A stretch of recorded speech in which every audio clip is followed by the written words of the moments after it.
super, ova sličica sa kaktusom koji se plazi, svaka čast ilustratorima. A naši dragi prijatelji koji nas gledate, nadam se da ste uživali kod našeg Santija u društvu, da vam je otkrio puno tog zanimljivog novog i neke nove trendove da ste usvojili, da je ovo prvo predavanje uspješno, red je na drugo. Naša druga gošća, znači nije gost nego gošća, je Andrea. S obzirom da je Njemica, mogu slobodno reći Andrea. Andrea je razvila prvu održivu agenciju u svijetu. Šta to znači? Ona je u jednom trenutku donijela jednu prilično hrabru odluku da želi raditi isključivo sa održivim brendovima i promovirati održive proizvode. Koliko je to teško i koliko klijenata je morala odbiti, to možemo samo i zamisliti, ali Andrea čvrsto vjeruje da samo odgovornim oglašavanjem možemo promijeniti društvo i zato evo skidamo je kapu. Dame i gospodo, Andrea Henao, partner i managing director 360 Agency iz Berlina, iz Njemačke. Andrea je danas sa nama. Andrea, welcome to our festival. Can you hear me? Yes, I can hear you perfectly. Hello, Andrea. So how are you today and what is the situation in Berlin concerning the pandemic? Are you working from home? Is there any lockdown regime? Yes, we are all confined indeed. All our colleagues are working from home since it's extremely important to stay and remain healthy at this stage. Meanwhile, we need to state that actually we have less constraining requisites in Germany than other countries in Europe. And at the same time, we would like to share our thoughts with Vienna, who experienced that horrible attack this morning. Then all our thoughts are going with the people from Vienna. Yeah, we really agree. Well, thank you, Andrea. Hope to meet you in person next year in Belgrade in better circumstances than today. But for now, please hit the live stage. We are really looking forward to your lecture. Ladies and gentlemen, Andrea.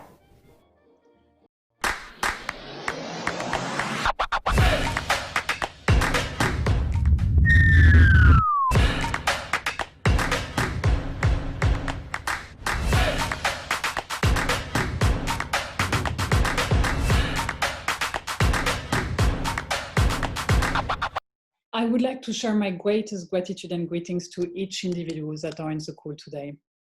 It is indeed a very special day in history. USA is going to vote today for their 46 presidents, knowing that one of them is a climate change skeptical and that this word still exists in 2020. On the other side of the Atlantic, a large amount of the population is confined in their home for the second time of the century due to a global pandemic. We can definitely say that COVID-19 have been shaking our world and industry upside down, looking most of the populations, while it is very likely the occasion for us to take the chance and duty to rethink the way we work, plan, produce, and communicate. During these particular times when resources appear to be more restrained than ever, and not infinite as assumed for decades, it seems that we need to be particularly careful on the way we approach communication as a whole, and probably consider that less is more.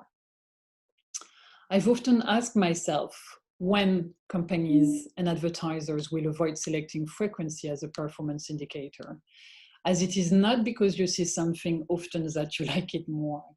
Advertisers need to considerate, probably with greater caution, the consumers as a clever entity that operates with one main actionable, which is relevance, and not as a senseless machine that would be convinced to a specific purchase or action just by a high number of OTS. It's important to keep in mind that cognitive systems tend to close itself to repetition, that finally pass unnoticed or occulted. Frequency without relevance is the biggest possible wastage of inventory and ultimately budgets. Cognitive effects of advertising repetition were examined by an Oxford academic research that disclosed that attitudes and purchase intentions were not affected by message repetition, even worse. Cognitive responses became more negative as exposure frequency increased, and we can share with you the study on a later stage. Then nowadays that it's discernible that we live in a defined environment and that less is more, it seems essential for advertisers and brands to adapt their strategies to enter a new paradigm where relevance should be the main key performance indicator, and that frequency should be considered only if fulfilling a purpose. In this new context, where purpose is taking a much more preponderant place, memorability as well as likability should be the main new set of objectives to any campaign, which leads to our next chapter.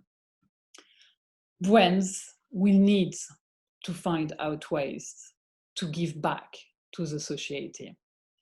The COVID-19 present electroshock have been having a number of consequences that are not all unveiled at this stage, while one of them is becoming more and more ostentatiously visible.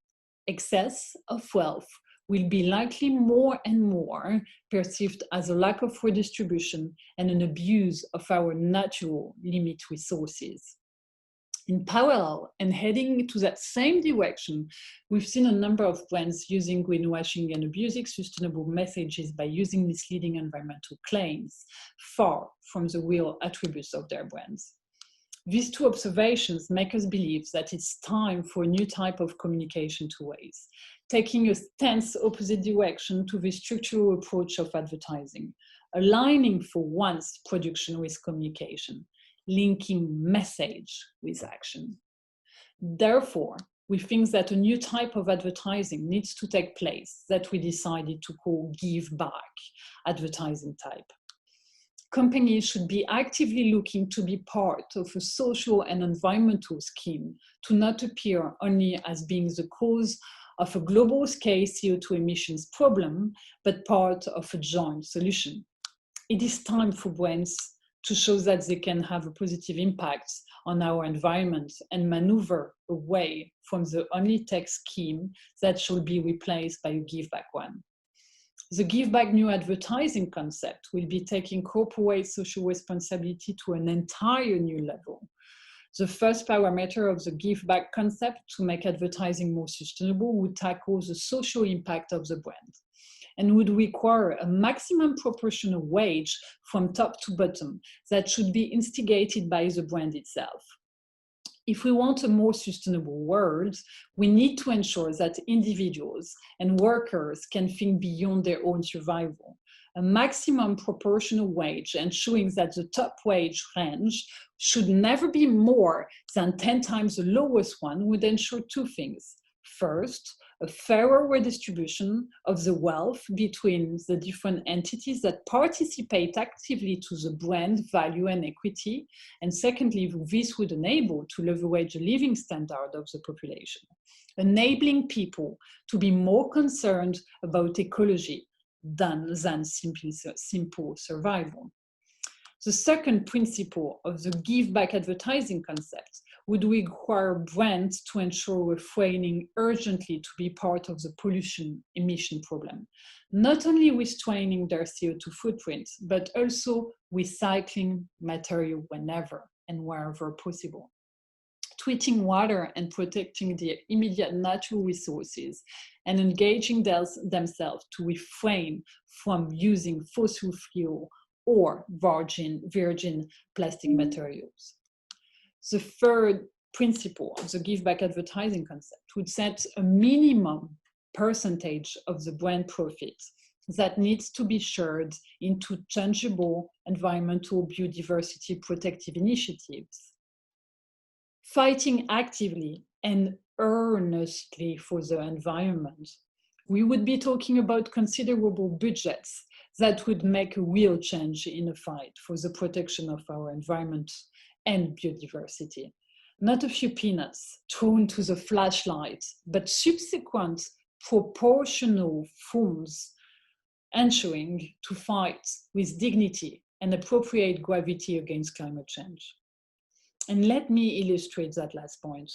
When I was a kid, when taking the Parisian metro, you are often submerged by the disgusting smell of drains and sewers.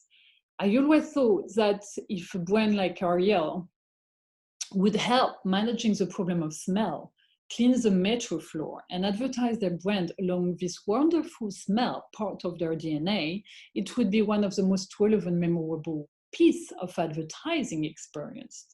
Truly pertinent to the user, and probably more cost efficient than any billboard or online piece of advertising.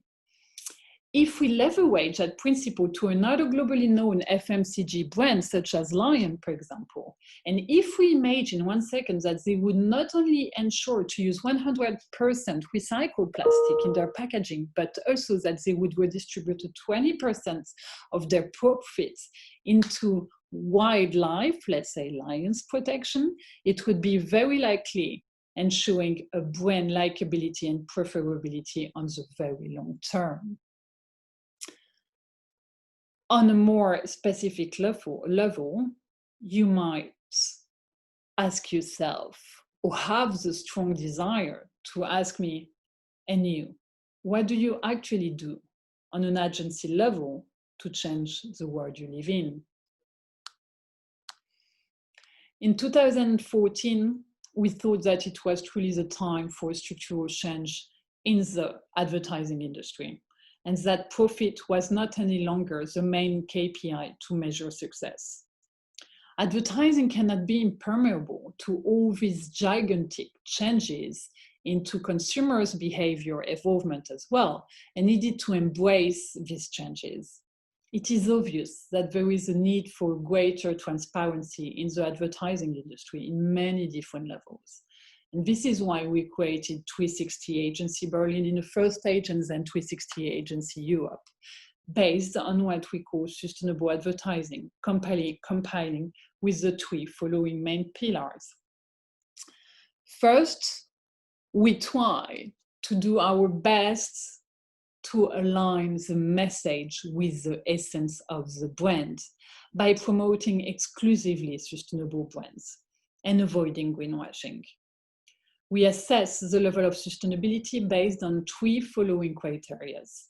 First, we look at the brand certification covering the respect of international labor rights, and we look at their environmental impact and respect of local environmental laws by looking again into their certification.